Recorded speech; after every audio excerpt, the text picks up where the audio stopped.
Good evening, everyone.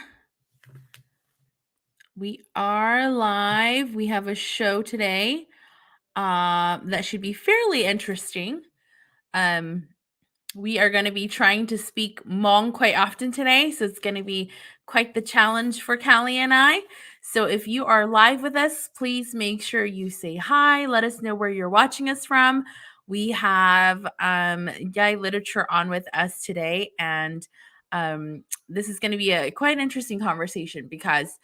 we have lots of questions for her. And we're going to, again, be trying to speak Hmong because most of her audience members are Hmong too. And so it should be quite fun for Callie and I try to figure out our words. So if you guys hear us, just, laugh with us, not at us. So if you're live, let us know where you're watching us from. We'd love to say hi. Again, Callie is just kind of sharing it into some of the groups and then we'll get started. If you are here with us, make sure you help us share as well. We are streaming this onto our Facebook and to our YouTube. So for those of you joining live, if you didn't know that we have a YouTube, please make sure that you go and like our videos there and subscribe. Our YouTube videos kind of shows some of the different things we do upload our episodes onto there, and it's a little bit more categorized, so it's easier to find. And of course, we have all of our Finding Love with Charm stuff there too. So you guys can go back and look at all of those. So again, if you're live, make sure you say hi. I see a couple of you on. We'll just give it a couple minutes before we get started. And please let me know if you guys can see me. I feel like the last time we were on live, my kiddos, they were using up the Wi-Fi and I feel like I was a little bit blurry. So if you can see me, let me know if it's clear or not.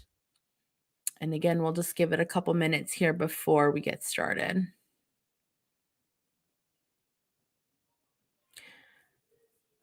And a little bit blurry. Yeah, now you're blurry. You're more blurry than you were before. กูหายใจต้องgo นึกจะลีเอ 你脑够啊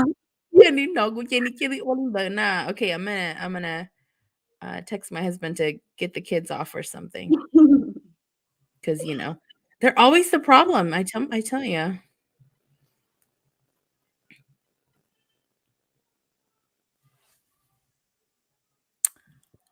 Mong Song says, we want Callie. I'm right here.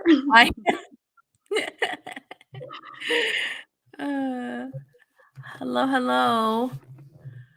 Hi, Lynn. How are you? We are doing good. Happy Wednesday.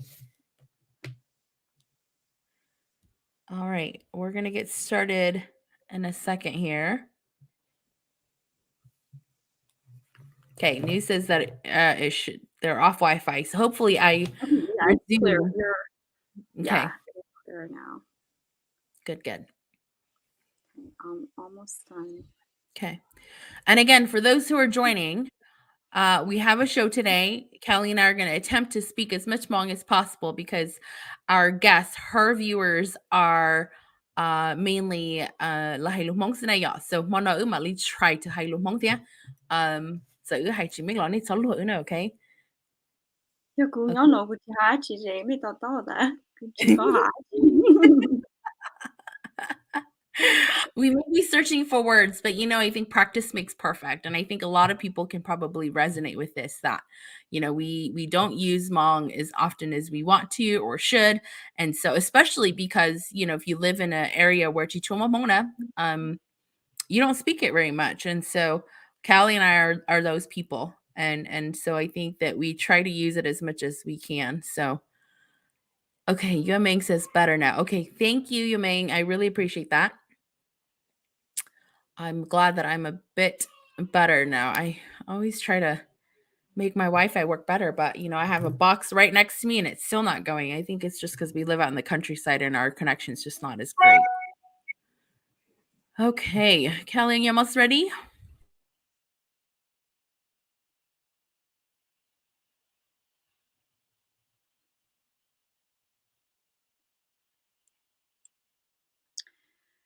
Yes, I think I shared it enough. All right, you guys. So, welcome to All That Talk Show. I am your co-host Olivia. I'm Callie. And we have an awesome show today. We're going to be talking about nutrition and health and kind of how do we eat better in order to help us continue on our health journey, right? Whether that's losing weight or just trying to lean out or just trying to drop a couple pounds for whatever event you've got going on. I think it's important for us to really understand what goes in our body and the different types of food that can kind of help us in our health. And so we've got an expert here today, and I'll let Callie introduce her, bring her on so we can start asking our questions. Yeah, so we have with us today Ncais Literature, and she has created this amazing platform on Facebook. And I won't go too much into just what she has done because I kind of want us to talk about that with her. But she does have her bachelor's degree in sociology and has her gerontology degree from the University of Wisconsin-Milwaukee, where she currently lives now.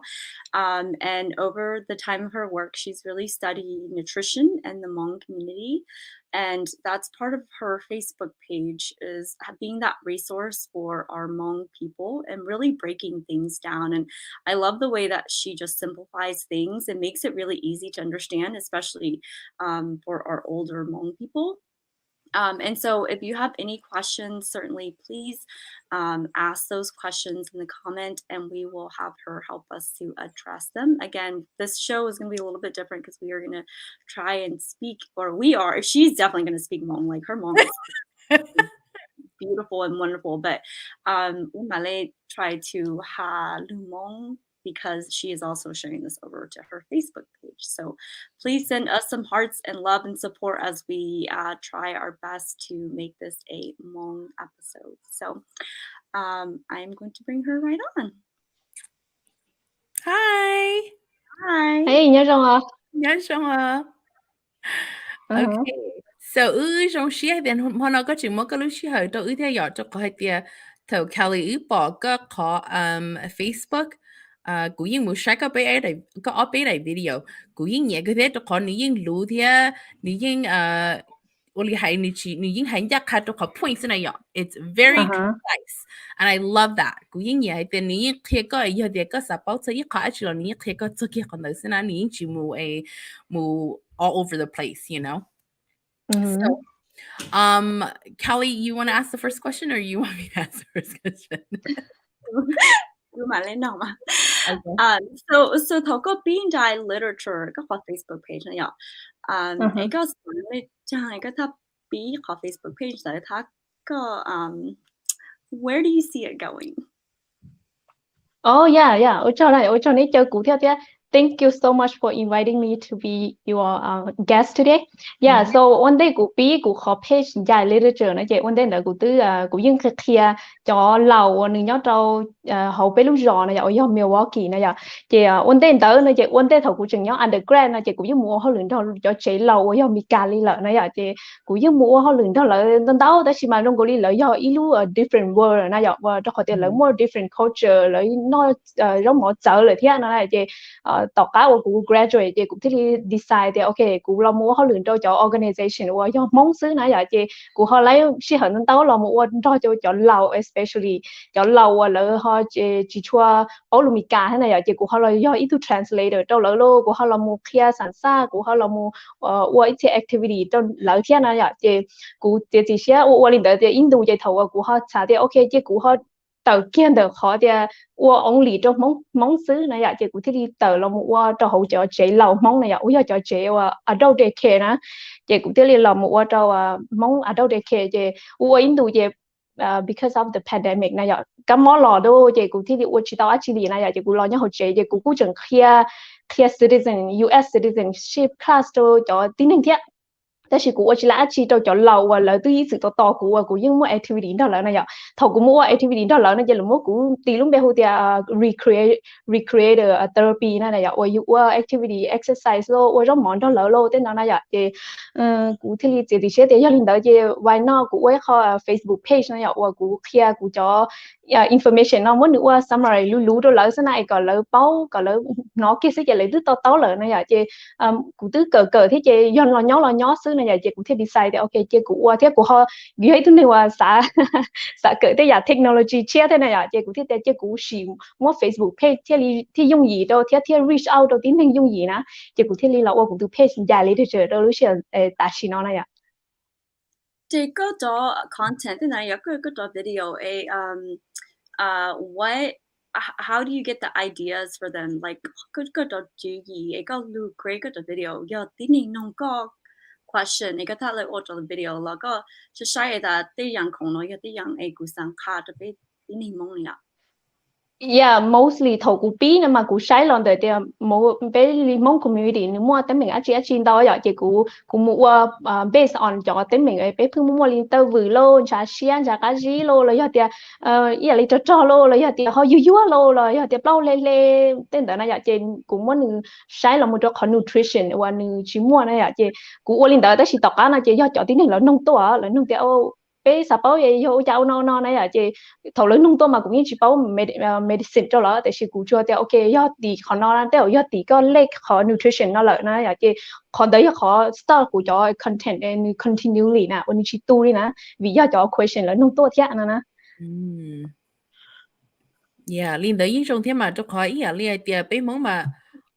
cũng những bỏ phình đâu cho nên lâu tại vì mà lấy những oli có hành món có tàu vừa món trà xia you know there's so many different things but because oli hay lấy những ý chữ thiệt họ chua chỉ cho này màu món này ạ lấy những thiệt chua món yeah hay không quá so những trong hay thì có mỗi ý không sợ đâu lấy cho một xí thế mà cho khỏi oli hay giờ thì giờ nutrition lấy cái mỏ xứ ấy giờ bắt đầu nó chỉ tới rồi lấy cho lâu yên dụ ấm lông thế lấy yên dụ có cho lưu thế mà cho khỏi tí chỉ ấy lý nó chua này giờ nó giống mỏ cái trong thế bái dụ nó chỉ xem nào dạ giờ mà lấy mỗi thì tiền ninh sản đầu giờ lấy ý nhôm lông lấy đâu khỏi thì vì thì cũng chỉ hay cho chua này cũng hay cho rau mỏ chua thì cũng chua khi thì chu chu ly trà này giờ sai cho còn một bát rồi khó tới mình đợi rồi thì sai còn chỉ sống một khó tới mình đợi nó giờ cũng hay thầu nếu mỗi thứ món lợi nó mà có cú yêu chủ động đến trên đọc tựa đó chỉ có chừng chỉ tao món nó chỉ có xài cho rất mỗi do nó chỉ có chỉ muốn cho tụi món nó chỉ cũng phải hay lên đó rồi lại chỉ đừng có đi lại to nè đừng có lại to cho language sự cụ thả cho thế thế chỉ tay đó là thế cũng chưa là family thế nè cho họ thế family mà thế đâu có hay family chỉ chuan lông á đó chỉ tụi mình sẵn đầu hay nè thế ở lông nè chỉ thế ở tuần nó cho cụ nó chỉ thế ở lông nè since you mentioned cái tao vừa ấy giờ mới ý tu mới tu mù nhá ở Facebook nào thì cũng nông hay tiệt dạ mỏ đã chi cho dạ yo order cho tiếng nên mỏ cái tàu vừa này dạ cho họ cũng yên hay thì cũng chỉ nên mà yên mua bé cho cũng cho nu họ bé chỉ nên mà trong cuộc cũng yên bọn đâu từng mỏ cái tàu vừa đó thì cũng yên sót cũng yên cho hai đến tàu này mua tua mỏ lư lô này mua hành trình tàu thầu xin nên mỏ cái tàu vừa này dạ lấy những hàng thế nàoแต่是mà yo họ mỏ đã chi yo bé hay cho nutrition này chị yo vì lý cha from the nutrition perspective, right? Tell you what are you mock at the winner? Yeah, mất cái từ nó mà thì tiền thì cũng do làm để cho exit rồi làm để cho rau mỏ thế sẽ như trong đi especially seafood làm một chỗ thì alcohol tên đó nào thì cái rồi có lúc chị nếu mua cho toxin đầu thầu có chỉ muốn được cleanse out nó vậy chị nếu cũng chưa làm để cho activity có mua thì chỉ nếu làm để cho nutrition nó vậy bé lúc chị bé phương muốn dần cho nếu especially cho giờ tôi có hay seafood nó vậy chị nếu mua pure exit nó là hay này chịแต่是của chị try hay cho luôn nó đâu của hay cho luôn của giống gì mua cho nên cứ nhớ là mà vậy em nên không đâu bé chị nó đâu chị thầu nước bóng nó mà vì cho không mót tơ vừa đua vì đó con nước to nhớ đâu bé cho cái tơ này vậy em bóng một cho họ đâu đua chị thì cứ một mót họ cái tơ nó là vậy chị do trong liên tơ này chị do có dụ báo thì nửa bác có chỉ bác có chị có try số em bữa thì số hậu để hỗ trợ lời số nó cho không nửa do seafood thì số nó cho organ và do làm để đi là liver tên đó số nó tên đó lời thì không cái gì tên nó này vậy có hậu đây còn nó đâu xứ nào chị thì có nó cho chỉ mắt chỉ đông nửa mu detox có lúc chị nè có nói đi Indo đi mua thì ít lúc đi nào có dụ bỏ họ chợ được còn đâu đi Yeah. What about like cái bộ hôn cho rong chỗ này cũng nó hay tia có nó còn nên tao này chỉ cũng cost cái tao vì hiện còn nó cũng mất chân. họ có nó mà nhóm đời sẽ cho seasoning là một trong những tùm bùa con những bùa ác chi nè ý là liên bùa chemical Wow. đó là những bùa Yeah. organic nè giờ thì chọn bùa organic thì你全部做呢giờ thì cho cũng giờ thì cho cũng khó nè cho đó có giờ thì但是嘛有个那个起是一天chọn bùa chỉ有organic nè chỉ全部都明了你只要攞到tùm bùa但是你要攞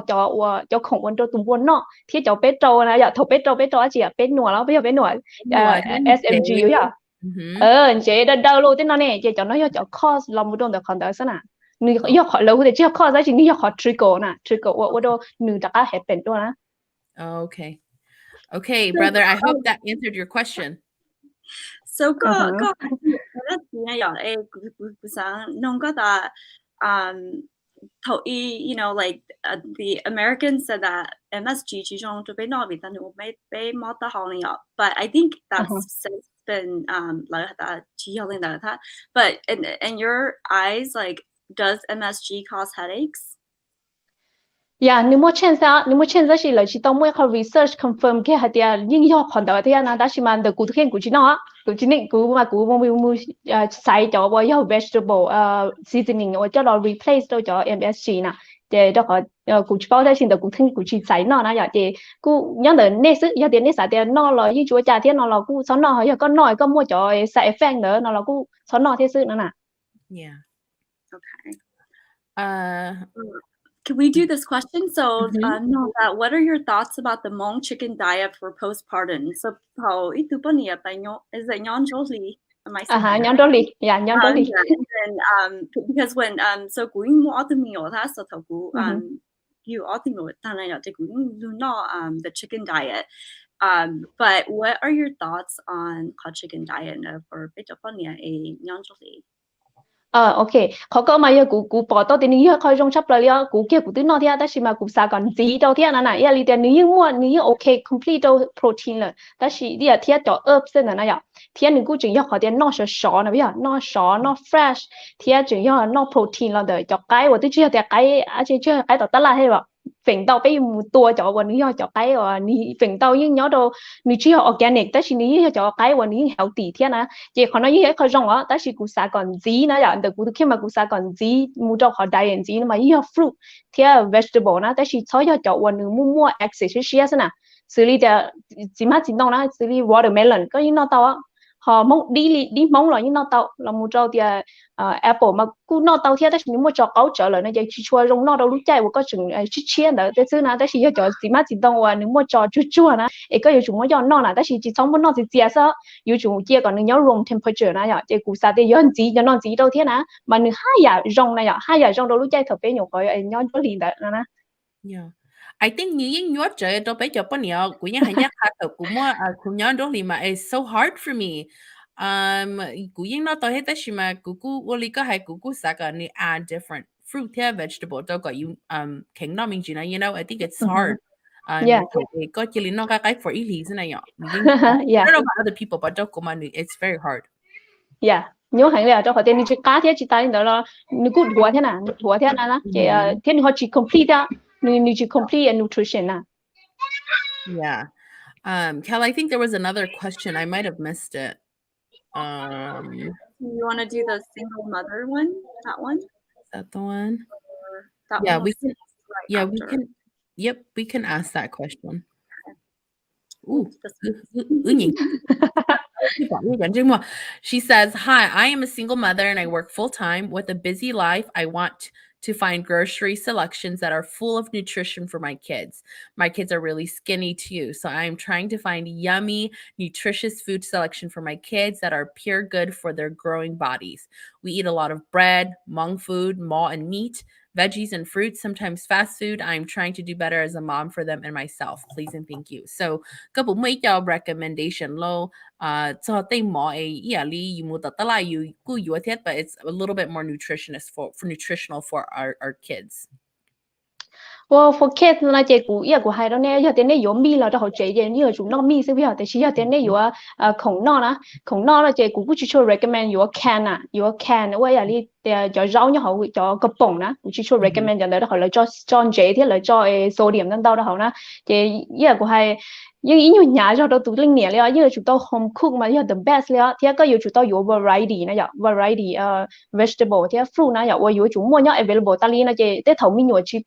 chúng mà chỉ nói chỉ mi yếu chúng nó sẽ cầu xin à, chỉ mà chỉ nông xin à, nhưng có mua nhau đâu được trong nè, ấy có chúng mà lừa họ snacks rồi nè, lấy juice nọ nè, chị lấy như chúng nó sẽ lấy cho chỉ linh đó này chị à, cú choose này chị cú choose cho dry powder này à, và do cho là juice hào này à, instead đó có yếu cho bông juice đó họ chẳng được mà nếu mua sugar nên tao thế này chị chui trong đó mi nhỏ này à, chị cú choose powder ấy có họ mà đi tỏ đây đâu mi nhỏ hào này chị trong cái nữa từ replace tao còn được thế nào nè, chị cú bảo thìก็จุดต่ออย่างเลยที่มันก็จุด try เขา different นะ method นะอย่างว่าเดี๋ยวเขาที่เขา fit best แล้วก็นะไอ้ก็ที่用อีแล้วก็สินะที่ก็ schedule ที่นั่นนะ Yeah. So go ahead, we do have this question that my daughter doesn't eat as much as she should. How do I get her to eat more? So like minyo and then gu da minyo, you know, like sano, call it sano, like chicho sano, you know, other stuff. And so even that of getting them, how do you get your own kids to eat the healthier stuff and eat more, as this person is asking?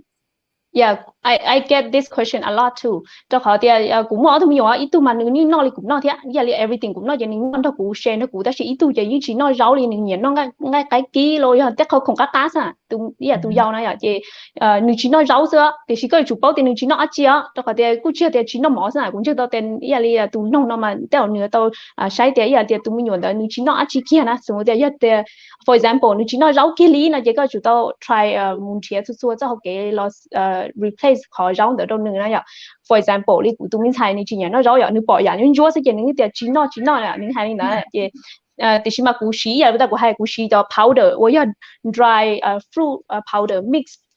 powder fruit này chứ fruit theo vegetable này à, chỉ có mỗi cho là đói khó sau smoothie lô lấy có mỗi cho là juice rồi những hậu đi ý ở bé bà sẽ về từ tàu mong có đi tay rau rồi đó nè, chỉ củ đi mà củ xài nó เพื่อเราตุ้มมีหนวดซึ่งonly for ตุ้มมีหนวดแต่จะขอเดี๋ยวหนึ่งชิ้นน้อยเจ้าแล้วนะแต่ชิ้นเดียวหนึ่งน้อยเจ้าแล้วนะเดี๋ยวก็จะตามมั่วหรือแต่ละเต่าแล้วนะ Yeah, go ahead. What brand do you use? Because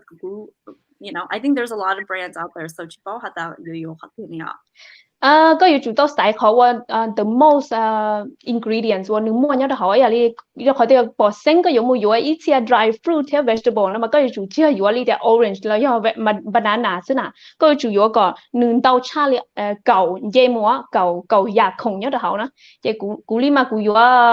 กูยี่ถูกกูยี่อยู่ว่า Walmart เท่ามาแต่ชื่อแต่ชื่อน้อยเจ้ากูอยู่จะวันนี้ย่อ overseas เลยอีอะไรแต่นี่ชอบ overseas ไอเดียไปอยู่ปฏิวัติแต่ชื่ออยู่จะวันนึง made from overseas นะว่าย่อ organic approved by FDA นะเจ้าเขาเดียไปกูย่อเอเชียอย่างไปย่อนี่ Asian นะอย่างเจ้าไปย่อเจ้า C จังเดียวเจ้าเขาเดียมีกาลีนะเจ้าแล้วมันนี่เจ้าของว่า ingredient นี่ชั่วโมง tropical food นะนี่ชั่วโมงเจ้าของว่าเป็น C นะอย่างเที่ยนึงเขาจึงชั่วโมงเจ้าของว่าชวนเตาเที่ยนะเจ้ากูชื่อน้อยเจ้ากูใส่เจ้าวันนึงอยู่จุด C giờ mua béเขา question every time ก็มีอยู่จะ supplement แล้วจะ dry fruit หรือ vegetable มาก็อยู่น้องอีนึกพอmua complete increase อาจจะ ingredients ขอที่ออโตโมนะจะ cost นะอย่างแล้วจะจะนึกพอกี่เท่าแล้วก็อยู่ชีเตานะอย่างขอที่เป้นึกพอ benefit จะตัวมีอยู่แล้วจะ benefit แล้วก็ทุกแค่นั้นก็อยู่น้องแล้วเป้เขาหน่อย yes ตั้งใจก็อยู่ว่าจะนี่โอเคสินะ so 跟有活比在 exercise, which is a little different from your literature class, right? Yes, so, yeah. So 个如何偏着可能要哪去？Oh yeah, กูวันเด่น嘛，กูวันนึง mix 我见到เขาเดียกูรู้เขาเพี้ยมาย่อ health and nutrition ไม่ย่อเจ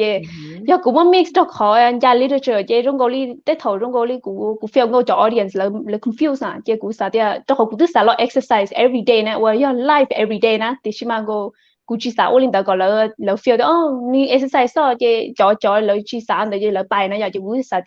chị cú mua họ nó create separate na hoặc cú sao lo life everyday exercise lo cú mà go bài cú học pace na cú sao mua họ rush vì họ chạy trả lỡ bài lỡ nó giờ chị cú thì start họ chạy exercise thì lý lên từ nhẹ exercise nó mà follow họ đó họ giờ lên từ nhẹ nutrition education xứ nó chị follow từ gì tạo cú tu Ncais Literature xứ nữa. So có là exercise life na là có chủ yếu là exercise đó có tụ khăn là có xã gọi có là lại ba cho nhiệt gì thế cho bao nhiêu sợ đâu và nếu cứ xã là lose weight cho để làm cho cái exercise thế like what's your purpose behind that? Cú mỏ khó giờ lấy cái nhọc hay cái thế ý khó như cú theo đó có thể cú chỉ qua lên tới chỉ cú chỉ qua everyday thế nào cú phải thế tiếp thầu chỉ cú nếu như mà thế khó skill ở đâu dùng chỉ chỉ qua lại thế này thì chỉ có thế cú chủ động live này chỉ có live chỉ có từ ta khó set là nè và ta kia complete á thì chỉ có chỉ live chỉ có web cái con kinh có chủ lợi nè chỉ ý khó cú cho cú tu khen khó thì auto mode này nhưng mà chọn nhiệt chỉ chống nào dạo thiết cho lâu thế và lấy những xã hội exercise thế đó mà thiếtนึง motivate เลยเท่านั้นยาเตียเราปอกอยู่ว่าจะอยู่เจอชื่อ professional ว่าเรายาเตียเราปอกอยู่ว่าจะยังก็เลยที่สาวเลยเท่านั้นน่ะจะว่าเราคนนี้ออโต้เนี่ยออใส่วันป้าตัวออซ่านะ Yeah. So 頭個 workout 嚟嘅，我哋個冇 life 個不是係啲個要我哩喏，我哋來要係啲個接力每個接力啦到啦，我兩條人轉先啦，個 plan out 我哋係啲就 like China 提個我靠 exercise 喏，嘅 China 提可能個靠 exercise 喏，個啥哩嘢個 plan 個我哋哩嘢，佢就冇到 life 啦。Usually in the past mà cú ơi cú như mà cú nhìn nhẹ cho đua in the screen á, giờ cú cho thì okay, lúc nào cú yêu than nó, giờ cho post nó luôn, lấy cho exercise nó, giờ chị thầu cú ơi cú như trời cho post nó sao, cú chỉ lại là tao là quên tới chỉ lại, quên tới chỉ lại cho lâu là chỉ tao cho dù thế này giờ chứ cú usually cho like exercise á, cho có thể cú bao thì mostly cho lâu như cho lâu follow cú lo sai cú thế lấy những sao exercise đó cú này giờ cú chỉ cho quên những events á, cú như cho beginner tao sao. Yeah, that's good. 呢種嘛，幾年我 modify version 其實。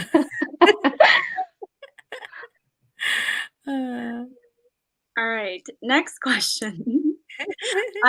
What are your top tips for eating better, especially with all of the yummy Hmong foods? Like they Hmong này ở ngồi they bây giờ cùng với bên nói they tôi cũng say mà in cho giò thay in căng giò thay in not as healthy and then bên in nó đau này ở like when we eat our portions because we don't do desserts, we don't do appetizers. Our portions are very large, I think. And so how would you, and I know that you've also lost weight yourself and talked about that on your page. And so lose weight, how would they go about doing that? Yeah, for Hmong food nào vấn đề này, Hmong food nào mà tự nhiên thật lại thế, Hmong food nào mà tí tí mua hay original Hmong food nào nhưng healthy,但是嘛，做点能营养 heavy rõ，即要点个有cú như thế cóอยู่ lose weight 呢，就有贴个有 tương tự 整nhẹ Hmong food นะ，ก็有muốn nói lại lựa hỏi cho mỏ lên là mới hay là đó có mua a lot of choices out there, chỉ có sắm một follow lựa tu na, họ cóอยู่chụp báo có tụ kinh thì có liên tư thế này vậy, thì có mong chỉ có chủ yếu chỉ có nó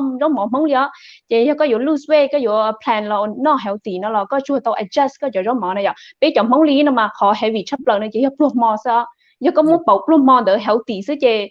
ก็โอเคก็ยิ่งย้อนเลย normal เลยกูก็ยิ่งนอต่อ everything แต่ชีช่วยแต่อีกเขาพวกมอขอนี่ขอ number อีว่าก็อยู่จุดต่อ change อันเดียวว่าเดี๋ยวช้อนนอพวกมอดขอ heavy เด้อแล้วก็ change พวกมอซะหรือด้วยจะการเลี้ยงเจ้าอันเดียวนะแต่ชี after เด้อขอ next step ก็อยู่จุดต่อใช้ก็จะร้องหมอเดียวนึงพอđơn giản thôi rồi này ạ, lấy tiền của đầu cho đi ta bé hãy cho rong chúa hậu sơn cái này ạ, chỉ có chủ sai cho là một chỗ khoản đầu tiên là một chỗ khổng no và do mua số than này ạ, lấy sugar nào mà hay cho khỏi tiền thầu bé no khổng này chỉ mua bé giả nó cho bé giả mua cho bé mua tới mình ý mua cho bé mua cho chronic disease là một chỗ khỏi thì ở gain base này ạ, thì bé không nói cho bé không có tàu sấy chùa còn có muốn reduce còn tàu lên tàu na, thì giờ có chênh lấy khỏi plum mò còn chỉ nói nhẹ nhàng sẽ chỉ có như lấy nhau lấy nổ mồi chỉ lấy dùng mỏ lại nó mà. Yeah, I think those are very good tips. I think the only có hai thầu you know more này you know more mà I think for cú chế nhưng mà thầu bé nó mà usually in not around the table cho mình nó nó nè bắt gì nó là chế trong cầu nó cái chế sửa được cũng nó tàu thế nó tại cái một bự số cái chỉ chúa chỉ này à if anything có tại địa chế chế tại chế rồi phải chế cho chế đã đây bự xí na so I think linh mà cú in bọn tao hay địa cú in guilty đấy tại sao cú nó tàu cái我都用勁呢又要叫你手冇梳冇做背先啊 so that's not too good for you. Yes. Itu I think to know itu sister lo a lovely skies tall you know idea your fruits what kind of fruits to help with detoxifying. Oh, okay, good question. Cho khỏi tiệt cú work on thôi, cho tí nữa là nhìn nhận detox rồi tụi kia đó, chị giờ có cho không quan điểm mua khỏi dùng gì đâu có cú chỉ name kia tiệt giả tư theo, ta sử cú cho hai đâu có tiệt giả quan điểm mua cho câu thế cho cái gì nè, for example ya orange, lime, tiệt lemon lo mua cho tiệt, chỉ cho không quan điểm cho family nhá, under cho nó xí mà, cho nó là chị như detox lo mua cho tiệt chống mua bỏ được nên tao này ya. Li mua hai tiệm papaya cho papaya xí xía na thia cho papaya salad đó tới khi papaya xí xía là một watermelon luôn tên nó na giờ con nó nữa này chuyện như cleanse có liền giờ con nó mua thì con có chúng nó đâu á chứ nó ý đại sao nó chân tay lên nó con nó mua hai tiệm nó con nó na ta kỳ thì có giờ chủ tàu trong xứ liền à.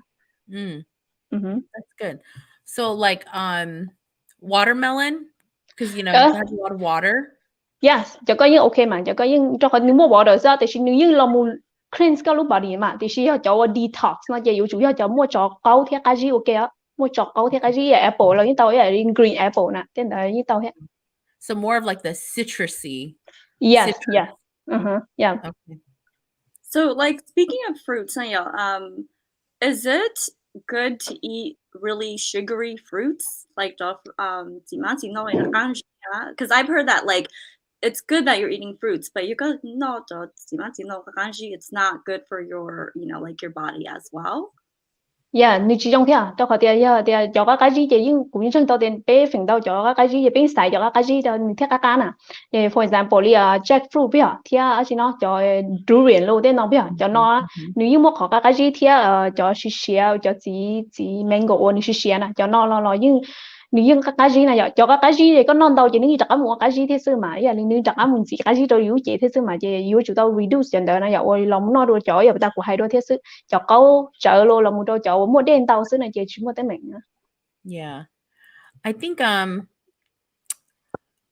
mỗi cái question nó no idea.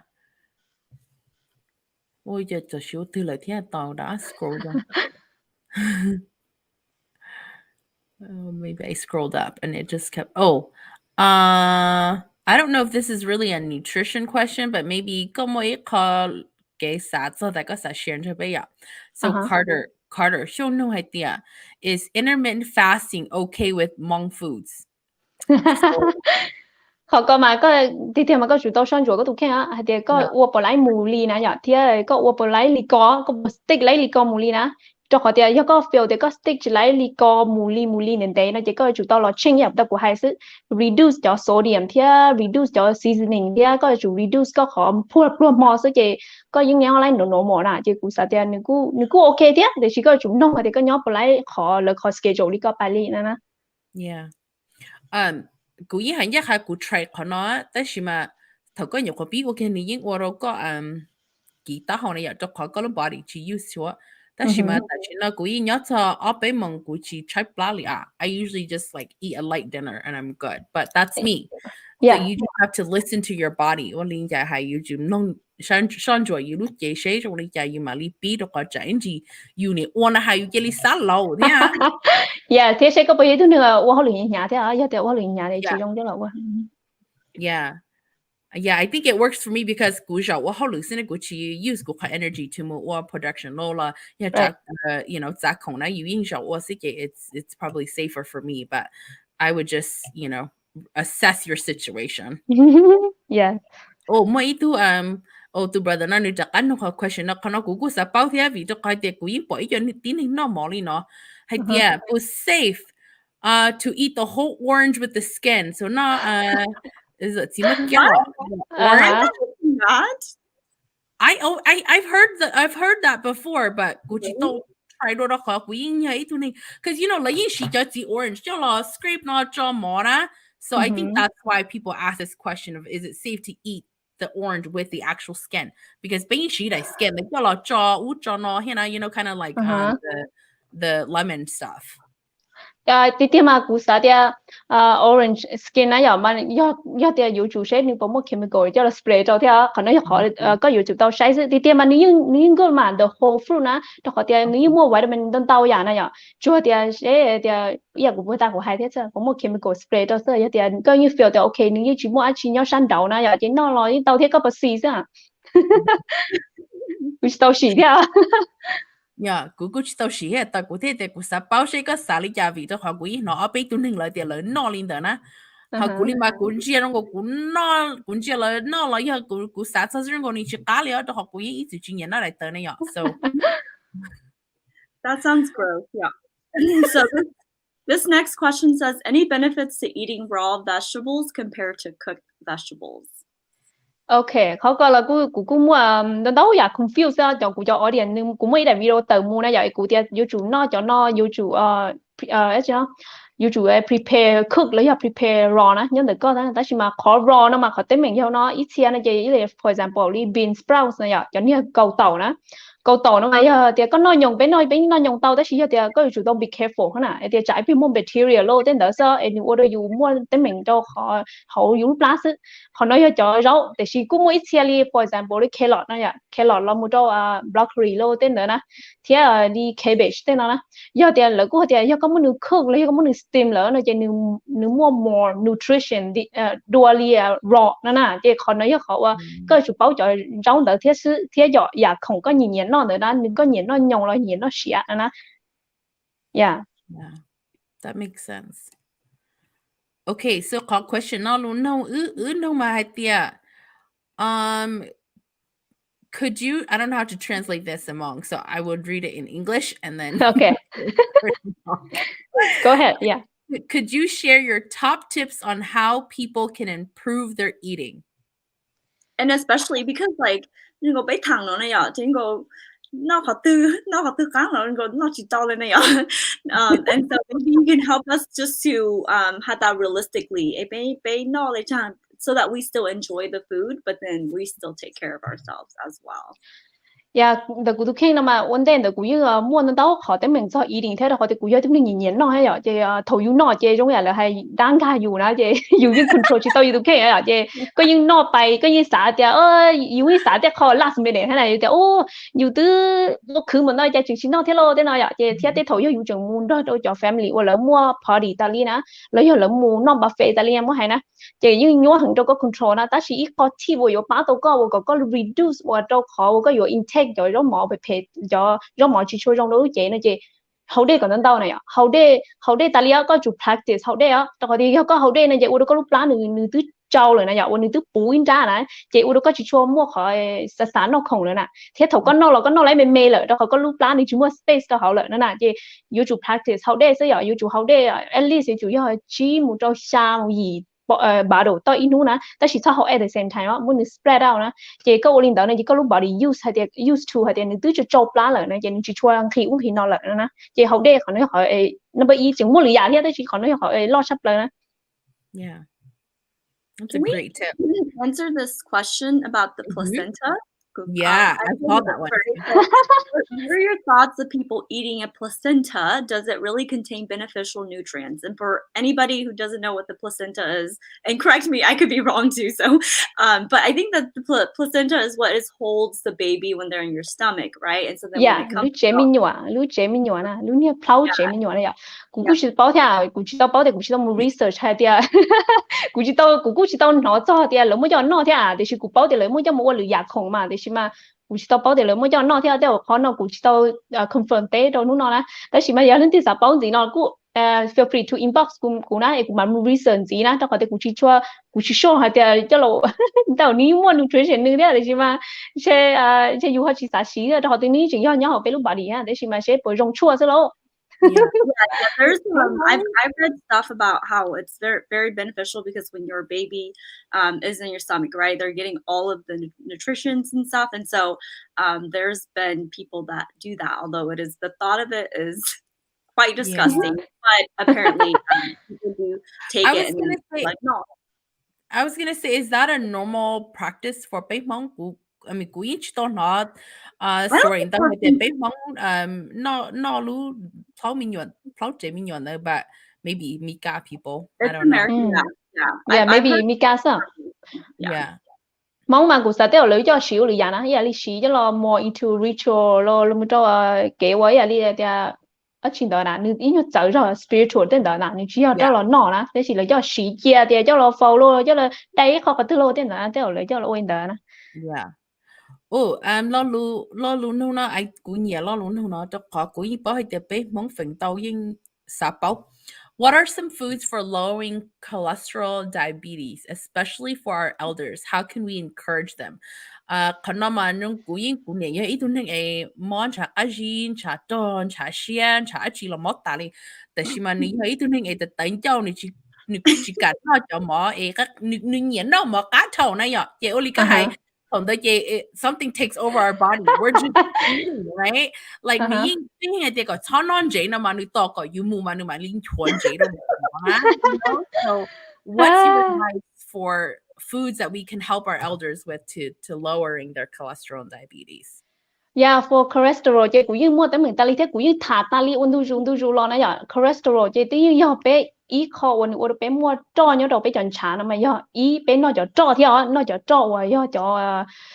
cho phe này giờ cũng mà thì cho phe vì cho phe nó chị cũng hay dùng gì chị cho và nó khó lúc xí hợp同nó chia này giờ for example cho nhu là do tiền cho cái cho bùa thế này giờ thiết cho một lư thế này giờ cái một lư á cho không nó chị do con nó cho và đừng phun stick cho ít cho nó cho cho nước cá thế này, giờ li bên nó giờ steak thế nào cái cá thế này giờ mua cho, giờ con nó cho nó tali tới thầu giờ even con nó ngay chín chí rồi, như chúng mua cho liền, giờ có muốn được hậu, giờ có thể bảo tiền mua cho nó, có muốn được hậu ấy, có bỏ tiền nên ta số đen này, thì có bảo tiền mua cho nó, giờ con nó li nó tali chỉ cho nó được mua cho họ béo chế, nếu chỉ tờ đó, lười giờ mà nếu tờ, rau thế chỉ mà chỉ đông nếu tờ là uống quá lỡ, uống gì lỡ,แต่chỉ mà chọn tờ nếu chỉ tờ, nếu chỉ khua nhớ đâu bé cho thanh cha khua đâu bé lúc chế này à, ý khó cho khó bé intake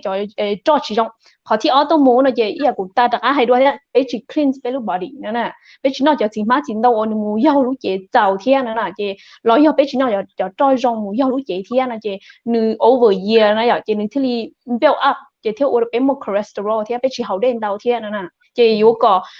có ba lấy cho lợi là một trong chả cái gì là những dạng cầu thiên chả cái gì là chị những lần đời cho không bên nó đó chỉ do nương chia lon ở cho rồi nương lon ở cho li nó phở lô nó không bông lô nó mỏ đỡ lô nên tao biết à chị thầu cho nó nương mua sugar nương chỉ xí là energy cho nên thì lúc chị muốn nương convert là mua cái gì lợi này à chị nên thì li uốn trả cái gì đâu bé này à chị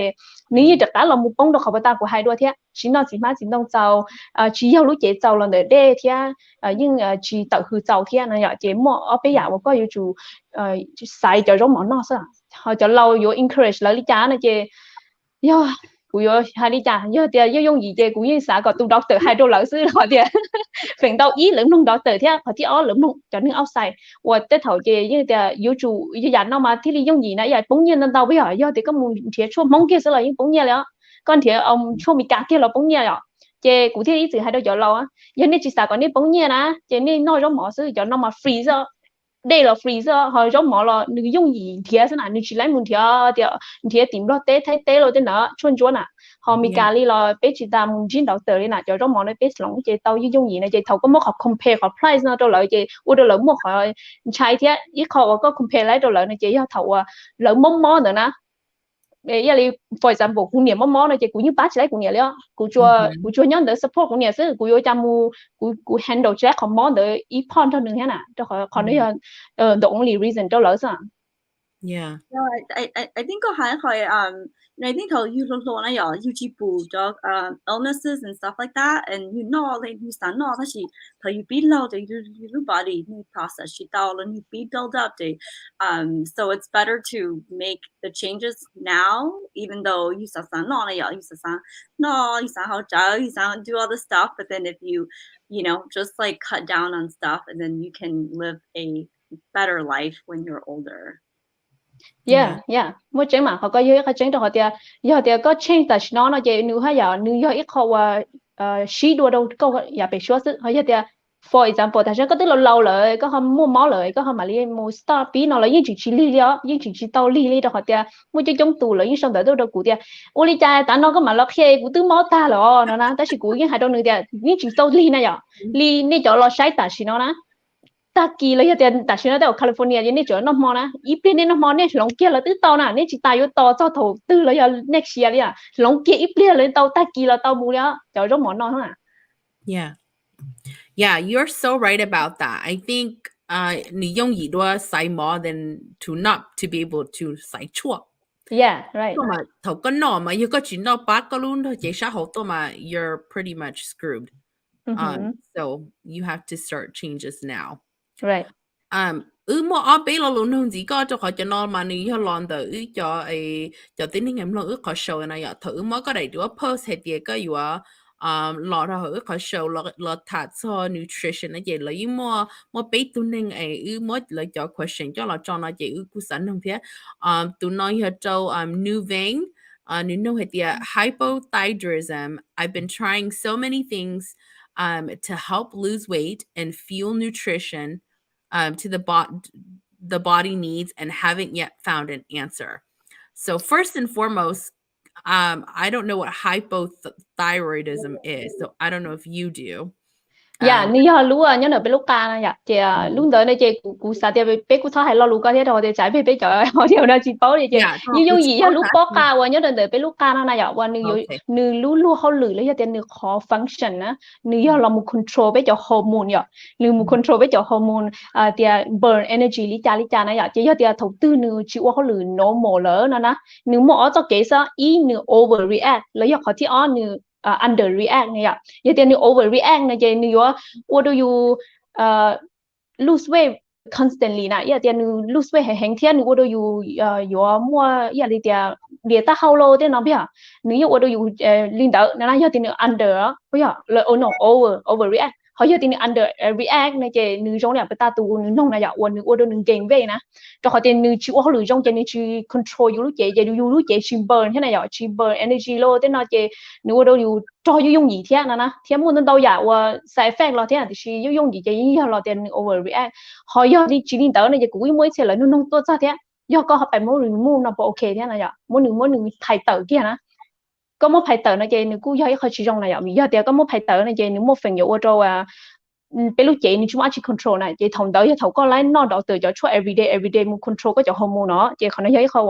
cho xã cho họ thì dùng một chế tờ đó giờ có chủ nếu như chúng có lựa cho họ kể ủa nó giống mỏ là một ba này ạ và còn như đặc á là họ lựa nổ mỏ đó chị cũng mà liên gì một cho họ thì giờ nó giống mỏ chi tiết ba một cho lú thyroid nữa nó ạ giờ là bé lúc bóc ca này nó nếu nó dùng gì vậy nên nó cho giống mỏ và nó mua vitamin B xí mà vitamin B này chị nếu mua phần nhiều là một bá cho bé cho lú thyroid này nó họ lựa này ạ vì cha vitamin B mua đã chi nhớ được hậu rồi đó mọi giờ chi là do tê do seafood là một cho vegetable tên là thế xưa nếu mua vitamin B nhớ được hậu này ạ nếu là một bá đâu bé cho chả lia này ạ chị nếu mà control luôn tới chị nếu mà lý họ lựa rong xứ này nè. All right, so Olivia, you're muted. Oh, I was just gonna say that Ncais Vang, I hope you're listening. This is the answer to your question. If you are, we'll make sure we tag you in here once we're done so you can come back and listen to her answer. And definitely these are, she's giving us recommendations that are general. And so of course take this and then go see your doctor as well, your nutritionist, dietitian that will actually work with you and really make sure that you get all those things covered. So I think that this is a process that if you're really concerned about your health, like you do have to spend more time on it and focus and really do your own research and study your own body of what works for you and what doesn't. So just keep that in mind. We don't want you to like take this and then just be like, this is all I do. Definitely do your research and figure out something that works for you. So the next question from our audience was from Ncais Chain. So she said, I would love to get her thoughts on how to add more nutritious nutritious elements to staple Hmong dishes that I love: pho, curry, noodles, and pork with greens. Also, any tips on how to right-size portions to body weight? Okay, yeah, họ có vui hayเขาว่าแต่ไปตื้อไม่ mention เลยที่แต่ชิมามาด่าถ่ายด้วย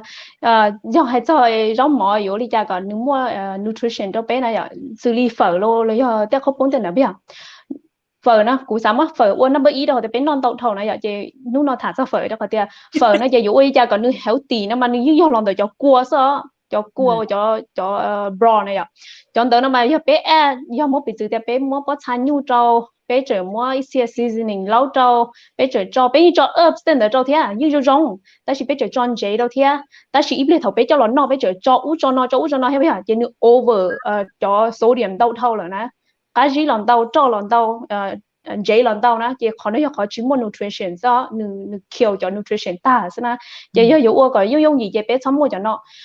do bé uo tàu này chỉ củ sa có bé xí vegetable xứ này vậy thầu y cũng muốn chỉ tôi cũng như là mong xứ ta chỉ như vegetarian này chỉ uo phở bé non này chỉ cũng non cũng cá cưng rồi ta chỉ thầu cũng muốn sáng nên cho không này chỉ như rau xứ này như cho radish lo như cho carrot lo như cho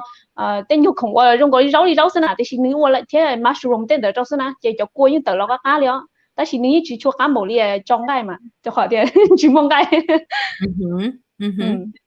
yeah hơn thì chị cụ taste đâu ta rồi chúa chị thế này hay sao ok cho như portion size nào vậy yeah okay portion size là chị cụ chỉ thả tiền ít tu bốn nè bọn nó về chúng nó một giá chỉ bốn nè thế chỉ năng là gì nếu cụ ship giờ mình chỉ sao ship giờ mình mê hay ok ít nếu cái chúng nó bây giờ không vegetable đó bốn nè này chị bốn nè hết chỉ năng là cái liệu yếu chúng nó đi thà trả li một cho bé không vegetable vậy không này chị thầu này cụ hay cho không này cụ xài cái này sau nhiều ship này chúng mới lúc không cho lo measure na chủ yếu này mới xài này nó lại ít tiền nó ít nó nó to ít nuôi na bé thì nó to ít nuôi chị thì tự nhiên ok đó bé rồi là một trâu protein tên đấy là ý câu thế như chúng nó li là hay ít pom nó giờ cũng có thể ít pom nó tao một lít chỉ thắt trả nó này vậy chị như ok đó bé và bé thì bé chúng nó có chút như thế nó như này chị giờ cũng phải hay yêu chúng nó supplement shell là sự họ giờ chỉ tới này chị có chúng nó cho lòng the plan yêu cho best yêu có nó cho không li protein lâu tên đó na chỉ có chúng nó lòng the plan 有种差呢，我要让的多做呢呀，绕路点的有种差的，或者别那能改呢，就得头别不没有给到的，那来找天呢呀，就分去做种事，但是你得嘛，那绕就家，但是从那做路呢。Yeah, I think I told you know more. I always hear this like you saw not to change now you mama no you got you not to change you do job lang like you know cause you job lang na so you mama not a you and usually that you not 80% you full that you chew that you not got 1% ka you manage chew because then and I think because your stomach kind of expands too that's just stuff I've heard. Yeah. That's why 古天係要做到後啲，我哋都冇，只係啲後 right away，但是嗰做後呢30 minutes，我哋嗰度冇呢，而家冇去穿到係啦。Yeah. This last question, I don't know if it's a question or statement, Callie, but it's from Shang Yang, and it says gastric esophageal reflux disease. Its seriousness and nutritional changes to overcome. Is that like acid reflux? Yeah, I thought it sounds like that. I don't know. Họ có giống mà hay giống gì đó có bé sữa đó nó tao gì giống là đi Harbour mà, giống có mua Harbour nè, chị Harbour nó mà đi tao xài thì mua ít mà nó cũng mua tên lúc chạy sữa, ta chỉ hiểu thì có mua ly mua tủ lo gì giống mà hay giống gì chị lo lù chơi thế này à chị, ní hay à đi thì ní hay có disease rồi này à, ní hay có cam máu rồi này chị có giống mua tali số luôn trong máu liền,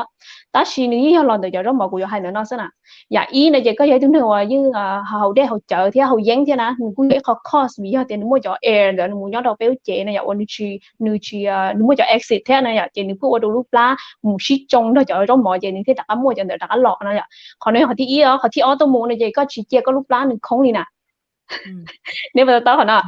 giờ lấy bé nó tali ơi, giờ lấy một bịch sữa thì có gì thứ nhỉ, nó cho cháu tali á, thứ chỉ tao sao sưu là có thứ nó sưu lại, chỉ tao sao mà là có thứ nó chế nó gọi đi có lúc lá nữa always full tali thế nào. Chị nên thấy mua họ disease con hả? Do mỗi dùng gì vậy chúng tao sau nó tao giờ thiết bắt tay giờ câu li hay thế giờ sau nó chỉ chỉnh thiết là nè, cứ thấy con đỡ thiết là một trâu li bé chọn điểm tan đi sau thế giờ nên nhìn nó fast food nó fast food như thấy họ cost nè, cho họ thì chọn không qua ký, chọn không mua cho không cắn chế nè giờ, cho nó nữ chỉ cho digest nè nữ muốn nhớ nên để học bé lúc lá này rồi chị giờ không tư nữ muốn nhớ nên để cho nữ mua cho exit cho cá lò liền cho như gas rồi cho cá lò liền nè chị giờ có nói cho nó ta liền chị giờ có sao còn nữ rong chị có chủ lỏng nói rau thế chỉ mà đông sẽ chị nữ chủ cleanse có cho có bài lý sức nữa.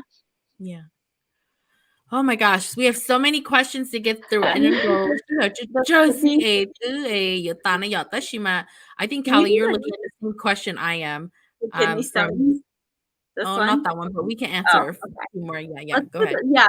How can you avoid kidney stones? Is this genetics or does it stem from what we intake food? Just because like people have talked about the struggle of kidney stones and how hard it is and stuff. And so I'm really interested. Yeah, kidney stone nó thì mua bao giờ nhá hậu trầu này à mà nếu cứ do thì tiền nếu cứ mua phèn thế do genetic nè do cha chế này à nếu mua phèn thế ta chỉ mà nếu cứ chưa phèn đâu đâu nè nếu 10 một trâu maybe 20% đâu cứ chỉ cho thế nè đâu cứ chỉ tao một đầu thế ta chỉ khó lo cha do cái nó sao chứ sinh do cái hậu bây giờ đây này à bé xì này à của hai bé xì đấy chứ mà nếu cho soft drink xua giả liền là một loại event juice thế này à cho không có con nó mua nếu mua số tha này à chỉ nếu mua thầu cho không mua số tha thiên chế này à chỉ nếu mua khu nè đến mua chỉ nếu khu chỉ nếu chỉ được bao nhiêu lợn nữa nè chỉ khỏi chỉnh chỉnh chỉ do giống món nó thế sao bé chỉ cleanse béo chế thế nào nè cũng yêu tất cả là hai thì béo chế mua cứ như lần tàu nè chỉ bé chỉ do mua chỉ nếu ở bao nhiêu ở nó khổ đi nè. Yeah, I've never. Well, I should say I don't know actually that I've had a kidney stone, but like it was hurting so bad. So I'm thinking that was a kidney stone passing. That's just in my head. I don't know if it's actually what it is. But tây rau củ dâu thế mà tây rau củ dâu đó chỉ mà giờ thì có họ nói tây giả chỉ thôi nói rau mỏ thế nào củ dâu thì ni tờ lại thì ni củ bở lại thế xứ nữa đó chỉ mà giờ có tiền ni mua tali này thì ni củ dâu ít khâu ni tờ nhúa lại giờ đầu tư cho tờ ni lo lại này thì tờ nhúa đó đó chỉ giờ cho tờ chuẩn mê thì có mua ni cleanse ni củ da ta bài thế nè. Yeah, no only more so and then no more tây rau li like isamong it got better. So I don't know what happened, but I just thought that was the weirdest thing for me. I feel like I'm kind of blurry. But there was another question here that Google sa bao thế vì cho khó để bé cho bao nhiêu mà rong go after bé you mean your ta mà rong go bé pro bong này. So to sisters Sylvia Lena no idea. After giving birth, I noticed that lots of moms continue to lose a ton of hair. Does nutrition have to do with hair loss?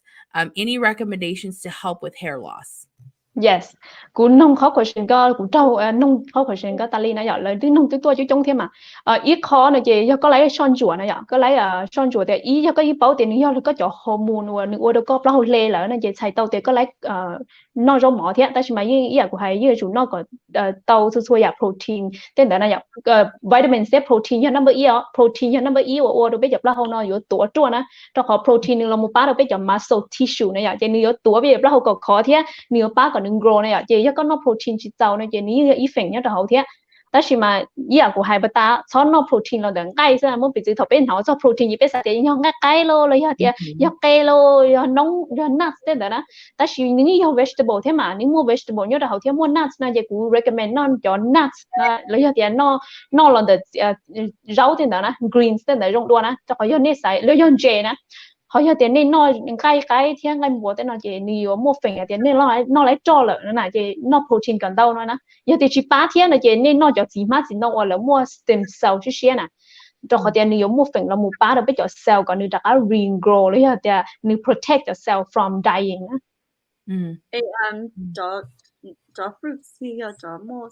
high stem cells. Cho high stem cell cho củ salad tại vì nó chỉ nên do mua hay tiền grapes là như mua thế green apple là mua thế là mua cho chỉ là tomato ya okay tomato là mua táo trong lời đi thế nè là mua cho là mua tiền nên do supplement thế cho họ tiền nên lấy cho nếu mua nhớ cho họ cho rose seed nè mình cũng mua táo như là họ thế nè chỉ do có take lấy củ salad do có take stem cell nó chỉ củ recommend take supplement là có yêu chủ cho lỡ thì do stem cell supplement á, chỉ nếu nhị đoạn, cho họ nên mua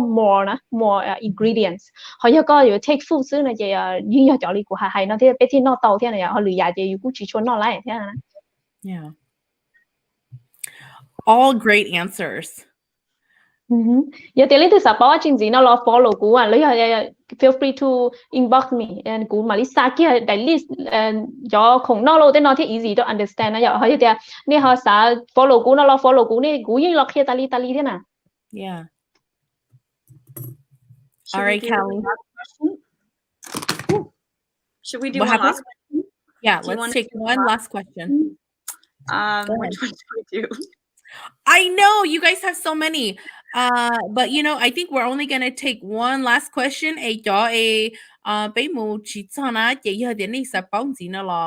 Feel free to message and she'll be able to answer your questions or maybe even do a video on it for her Facebook page. Like I said before, her videos are short, concise, and straight to the point. So, Callie, you can pick the last question. Oh, so much pressure. Okay. All right. So Polly asked, does having a nutritious diet help you produce more breast milk? Yes, of course. Cho có tia bữa ta bữa thả cho thầu nhón đốt li nè bây giờ. Chị thì li tia giờ bên nó protein so giờ nó cái rau mong li bé giờ rau mỏ xứ này chị lấy protein xứ ta chỉ giờ bé giờ sao còn những món nutrition food nutrition sao giờ bé giờ chuẩn fruit thế vegetable một cho hậu thế này nè. Chị giờ có ô linh đó mà có mua energy có những mua milk đồ thế có tụm baby là những healthy cha li thế nè. Yeah. Awesome. Thank you for that. And before we let you go, do you have any last, I think that today you really motivated a lot of us, including myself. I want to go and do better now. Because it does affect your whole body. Clearly your hair, your skin, your like everything in your body is affected by what you put into your body. So you can and then it helps your body. But if you don't take care of yourself, then it will cause you problems. If it's not causing you problems right now, it will cause you problems later. So it's not something that like you're building your pathway for a healthier future as you age, or you're going to create problems for yourself later. So if you have any last, just any last tips or advice that you want to give to our audience. Yeah, of course. Cú muốn đại lý don tàu hàng đi ta chỉ cú yo muốn người qua ít cost nu nó ta chỉ mà do nutrition je cú thứ thật thà lại ta chỉ cú sa hai đâu nè tia mental health cú yo ít có tính mình ở bé mua tính mình đâu khó eating disorder thế này yo, rồi bên nó chỉ cho trong nó mà cú yo lần đầu cái yo share lo muốn đâu ya stress này yo je yo có chỉ điều đó có cho stress có này je cú yo ít khó yo ở đâu có control chỉ đấy có chỗ trong mỏ thế này này ya, lòng một đâu cú sa hai đâu nè tia cú yo ít khó lần đầu cái và bây giờ chúng tôi sai một đâu khó long term á, bây giờ sai khó short term á, bây giờ sai một long term thì giờ có sản nó cho cùng nó còn nên để giờ có chuyện sản nó phở đâu lúc xưa thì có một lâu cho xong chỉ cho xong chuyện sản nó papaya salad á, cái chúng tôi control lúc xưa tại sao mua thì muốn được practice có you body nên healthy nó giờ nên để cái mà nó rau chỉ ok chỉ có tốn nó nên để á, ta chỉ thì có nó xuân nú ấy thì sau thằng đó có chỉ lấy nó liền cho khỏi thằng đó có nó cái sẽ chiếm một tấm mình lợi nó giờ chị cái chỉ lấy nó đi lợi nó chị khó có yêu chủ xã long term sức lòng một chỗ yêu của ta của hai yêu chủ trong mental health với khó chừng chừng nhở focus lấy cái follow cho trong ali cho patient ali tại sao có lý thuyết ali liền cái cho patient này when you motivate you có you nói ta li nè nếu rồi remind you ta li nó chị u you nói trong ta li á cho khỏi you bảo chị trong cái gì thế thôi you chỉ nói lời nó chị you nói khá lời thế nè. Yeah, thank you so much for mentioning mental health, because sometimes somebody that you might think looks healthy on the outside, outside you said that, oh, they're that's a healthy person, but then there's a lot up in everyone's head, and that affects our bodies and stuff too. And so definitely thank you for mentioning mental health. That's an issue that is always very important to us. But if you want to follow Jai, her Facebook page is Ncais Literature. That is Ncais Literature, and we will link that onto this post so that you guys are able to follow her. Again, she breaks everything down very easy, and then it's on Hmong, and so like aunts and uncles that don't understand English, please tell them to go and just watch Jai's content, because it is very helpful. And again, she really breaks it down and really explains things in a way that makes sense and that we can all understand as non-healthcare professionals. And so Of course, here at All That Talk, we believe that conversations drive change, and change starts with you. And I hope that this episode inspires you to all take care of your health and really take it into your hands and make better choices starting today. Like Jai says, you can make these choices starting right now. You don't have to wait until next year. We're just in January of 2022. So you better start now. This is a perfect time to jumpstart that. Make those changes so that you can live a long, happier, healthier life. With that, we will see y'all next week. Bye. Yeah, bye.